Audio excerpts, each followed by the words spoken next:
Bonjour, dans cette vidéo tu vas apprendre à calculer et manipuler l'incertitude absolue d'une variable ainsi que l'incertitude relative. Alors pour illustrer ce propos, on va utiliser donc un exemple avec le calcul de la masse volumique d'un objet, donc ρ égale m sur v, où m c'est la masse en grammes de l'objet et v son volume en millilitres. Donc on va prendre un exemple avec des données numériques. Imaginons que l'on pèse un objet avec une balance et qu'on obtienne 10 grammes. On a une erreur d'imprécision du fait de la balance. Et cette erreur, cette incertitude maximale de la balance, elle est de 0,1 g. Autrement dit, ça veut dire que quand on pèse un objet, on obtient 10 grammes plus ou moins 0,1 g.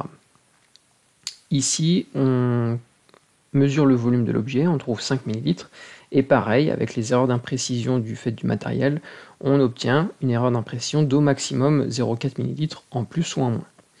Donc autrement dit, l'incertitude absolue de la masse, c'est 0,1 g, et l'incertitude absolue du volume, c'est 0,4 ml.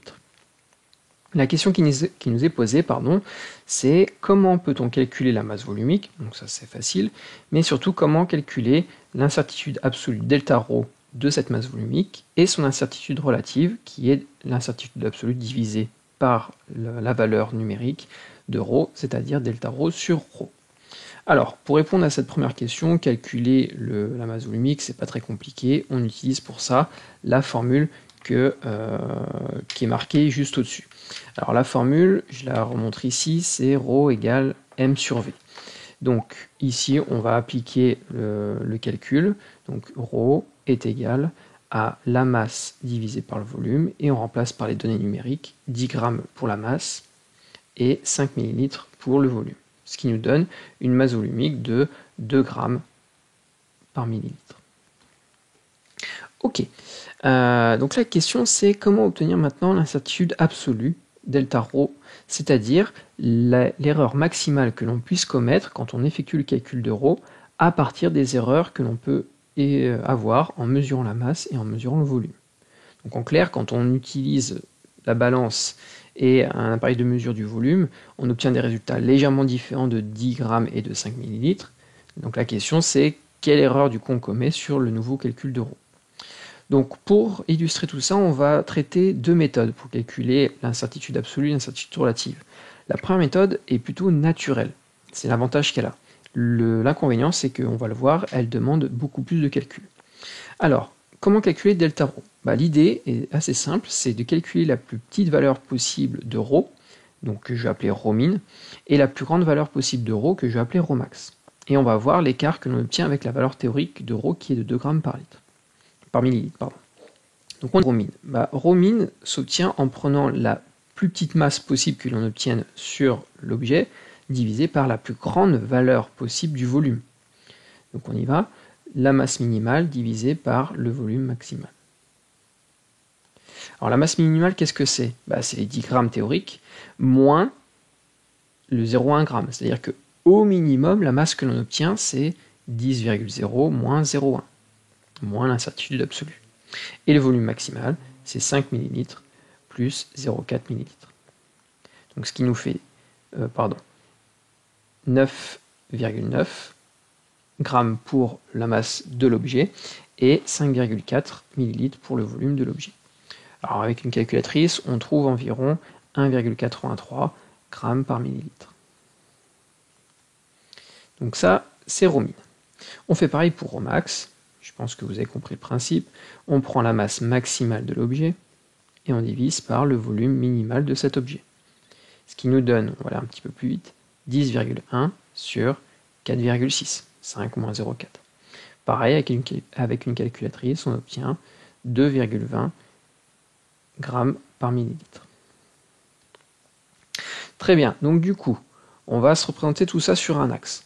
L'idée, c'est la suivante, c'est de comparer la valeur théorique ρ et les deux valeurs que l'on a obtenues ici. Donc ρ, je le mets ici, théoriquement, c'est 2,0 grammes par millilitre. Alors, je vais éviter de mettre les unités pour aller un petit peu plus vite. Ρmin, c'est environ 1,83. Et ρmax, c'est environ 2,20. Donc on va regarder. Au minimum, on trouve 1,83 comme masse volumique. On regarde l'écart avec la valeur théorique. L'écart est de 0,17, c'est-à-dire 2 moins 1,83. L'écart ici entre ρ max et ρ théorique, c'est 0,20. Donc en clair, au minimum, on trouve 1,83, c'est-à-dire un écart de 0,17 par rapport à la valeur théorique, et au maximum, on trouve 2,20 avec un écart de 0,20. Bon, bah du coup, l'incertitude absolue de ρ, bah, c'est le maximum entre ces deux nombres-là. La valeur maximale entre 0,17 et 0,20. Donc, l'incertitude absolue de ρ, c'est 0,20. Autrement dit, quand on mesure la masse et le volume de notre objet, et qu'on effectue le calcul de ρ, au maximum, l'erreur que l'on peut obtenir par rapport à la valeur théorique de ρ, c'est 0,20 g par millilitre. Donc voilà le calcul de delta ρ, l'incertitude absolue. On va du coup en déduire l'incertitude relative, delta ρ sur ρ. Cette incertitude relative, c'est assez facile à calculer, delta ρ sur ρ. Il suffit de reprendre la valeur de delta ρ qu'on a obtenue juste avant, qui est 0,20, et on divise par la valeur théorique de ρ qui est de 2. Je mets 2,0. On effectue notre calcul, bon alors là c'est facile, hein. 0,20 sur 2, c'est égal à 0,10. Alors ici, est-ce qu'il y a une unité? Bah, ρ est en grammes par millilitre. Delta ρ est en grammes par millilitre. Ah, vous avez vu, je ne l'ai pas marqué. Donc je vais le faire ici. Delta ρ, c'est des grammes par millilitre. Bon bah du coup, on divise des grammes par millilitre par des grammes par millilitre, c'est-à-dire que notre incertitude relative, elle n'a pas d'unité. Du coup, on va là l'exprimer en pourcentage. Delta ρ sur ρ, c'est égal à 10%. Autrement dit, quand on effectue le calcul de ρ, avec des erreurs éventuelles sur la mesure de la masse et la mesure du volume, on obtient une erreur maximale de 10% par rapport à la valeur théorique. Donc voilà la première méthode de calcul d'incertitude absolue et l'incertitude relative lorsqu'on a une formule avec la masse volumique, donc ρ égale m sur v. Donc l'idée c'est toujours la même, c'est essayer de trouver la valeur minimale que l'on peut obtenir, la valeur maximale que l'on peut obtenir, qui dépendent bien sûr des incertitudes des données que l'on a, et ensuite de comparer par rapport à la valeur théorique. Et donc l'incertitude relative, on divise par la valeur théorique qu'on a obtenue. Voilà pour la première méthode. Nous allons maintenant passer à la deuxième méthode, qui va aller un petit peu plus vite, mais qui nécessite une certaine formule. Alors la formule que l'on démontrera dans le cours, c'est le fait que l'incertitude, alors je vais déjà remettre la formule, ρ égale m sur v. L'incertitude relative, on va commencer par l'incertitude relative. L'incertitude relative d'un quotient, c'est la somme des incertitudes relatives. Autrement dit, delta ρ sur ρ, c'est l'incertitude relative de la masse plus l'incertitude relative du volume. Donc ça, c'est une propriété que l'on démontrera dans le cours et qui nécessite la notion de dérivée partielle. Donc là, nous, on va utiliser le résultat pour illustrer le propos, d'accord, et voir que cette méthode-là est plus rapide que la précédente. On n'a plus qu'à remplacer par les valeurs. Alors, juste avant, j'insiste, cette formule sur l'incertitude relative, je vais marquer à côté incertitude relative, n'est valable que quand on a un quotient ou un produit des variables ici. Si on avait eu m fois v, la formule aurait été identique, mais si on avait une autre opération, ça ne marcherait pas. Donc là, on n'a plus qu'à remplacer par les valeurs. Delta m, l'incertitude relative de la masse, on va reprendre ici, c'est 0,1. Donc je vais le marquer, ici j'ai 0,1, et la masse qu'on avait c'était 10 grammes. L'incertitude absolue du volume, c'était les 0,4 ml. On avait une erreur de plus ou moins 0,4 ml quand on mesure le volume. Donc là, 0,4 et on divise par le volume qui est de 5. On effectue nos calculs. Alors les calculs sont assez faciles dans ce cas-là. 0,1 sur 10, c'est 0,01, plus 0,4 sur 5, c'est 0,08. Du coup, on obtient une incertitude relative pour la masse volumique de 0,09, c'est-à-dire une incertitude relative de 9%. Alors, on va déjà comparer avec les valeurs qu'on avait obtenues tout à l'heure. Tout à l'heure, on avait obtenu une incertitude relative de 10%. Alors, pourquoi ici on a une petite différence? On a une différence de 1 point. C'est que cette formule qu'on utilise, elle est basée sur des approximations. Donc, c'est-à-dire que, en clair, cette méthode-là est un petit peu plus précise que celle-ci, mais vous allez voir qu'au final, on obtient des calculs qui sont beaucoup plus rapides à effectuer. Donc nous, ça nous suffira, les approximations suffiront en tout cas en chimie. Du coup, on utilisera la méthode la plus rapide. D'accord? Alors, on termine du coup cette méthode-là avec le calcul de l'incertitude absolue. Donc je ne sais pas si vous avez vu, on a fait le travail inverse, c'est-à-dire que dans la première méthode, on avait d'abord calculé l'incertitude absolue et on en avait déduit l'incertitude relative. Là, dans la deuxième méthode, c'est l'inverse. La méthode 2 consiste à commencer par l'incertitude relative parce qu'on a une formule qui nous donne directement l'incertitude relative en fonction des incertitudes relatives des deux autres données.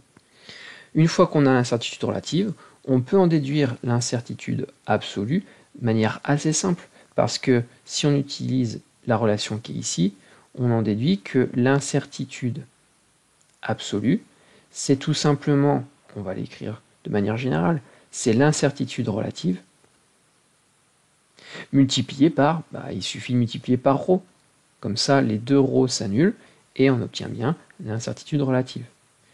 Maintenant, on n'a plus qu'à remplacer par les valeurs, parce qu'on sait que delta ρ sur ρ, c'est 9%, donc je vais mettre en décimale 0,09. Et l'incertitude théorique, c'est celle qu'on a obtenue tout à l'heure, c'est 2. Je reprends le résultat de la méthode 1, je ne vais pas le refaire, puisqu'on l'a déjà fait. Alors non, c'était même pas dans la méthode 1, c'était même avant la méthode 1. Donc du coup, on peut terminer notre calcul. On obtient une incertitude absolue de 0,09 fois 2, c'est-à-dire 0,18. Donc pareil, il est évident que l'incertitude absolue qu'on obtienne soit inférieure différente de l'autre incertitude absolue parce qu'on s'est basé sur un calcul d'incertitude relative qui était une approximation. Alors comme tout à l'heure, je vais préciser l'unité ici, c'est 0,18 grammes par millilitre. Très bien. Alors maintenant, qu'est-ce qu'on va faire? On va comparer les deux méthodes. Alors comparer dans le sens le nombre de calculs qu'on effectue. Parce que cette méthode 2 se base sur des approximations, c'est la formule qui est ici. Donc là c'est un égal, mais en fait c'est un environ égal. Donc on perd en précision, par contre on gagne en nombre de calculs. Alors regardons le nombre de calculs qu'on effectue dans la première méthode. Dans la première méthode, on effectue plusieurs calculs. Le premier, donc, c'est le calcul de ρmin. Alors on y va. On a un calcul ici à faire, qui nous donne 9,9. Un deuxième calcul ici, qui nous donne 5,4. Et un troisième calcul, la division des deux. Donc je vais mettre ici en rouge le nombre de calculs qu'on effectue. Là, on a effectué 3 calculs. Ici, pareil, 3 calculs. 1, 2, et puis la division des deux, 3. Ensuite, qu'est-ce qu'on a fait? On a fait une comparaison de deux nombres. Donc je vais mettre une comparaison. On a comparé 0,17 et 0,20. Et on a obtenu l'incertitude absolue. Donc pour obtenir l'incertitude absolue, on a effectué 6 calculs et une comparaison entre deux nombres. Ensuite, pour calculer l'incertitude relative, on a effectué un dernier calcul, 0,20 sur 2. Donc un calcul. Donc au final, pour calculer l'incertitude absolue et l'incertitude relative de la masse volumique avec la première méthode, on a utilisé 7 calculs plus une comparaison entre deux nombres.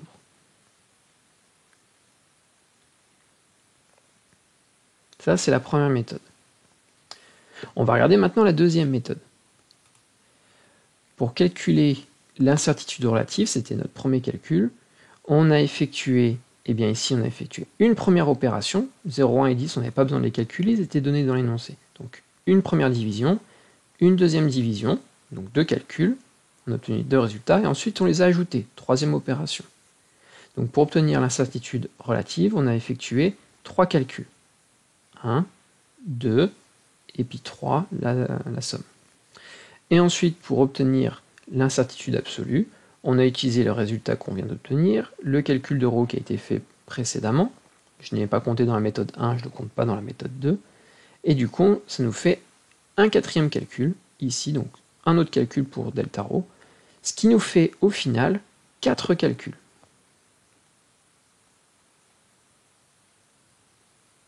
Donc cette méthode 2, bien qu'elle donne des résultats un petit peu plus approchés, un petit peu moins précis que la méthode 1, nécessite 4 calculs au lieu d'en effectuer 7 et de rajouter une comparaison entre deux nombres. Donc le bilan de toute cette vidéo, c'est que pour calculer l'incertitude absolue et l'incertitude relative, par exemple de la masse volumique, on a pour le moment 2 méthodes. Une première méthode plutôt naturelle, qui consiste à calculer d'abord l'incertitude absolue et d'en déduire l'incertitude relative. Cette méthode nécessite 7 calculs et une comparaison entre deux nombres. Et la deuxième méthode, qui nécessite une formule que je vais encadrer quand même pour bien te montrer que cette formule elle est importante. On utilise cette formule-là, qui se démontre avec la notion de dérivée partielle, qu'on verra dans le cours. Et du coup, elle est moins précise, parce que là c'est une approximation, mais elle nécessite beaucoup moins de calculs. Et l'autre différence, c'est qu'on commence d'abord par calculer l'incertitude relative, et ensuite on en déduit l'incertitude absolue. Voilà, j'espère que tu as un petit peu mieux compris cette notion d'incertitude absolue et relative sur cet exemple, et cette vidéo est désormais terminée.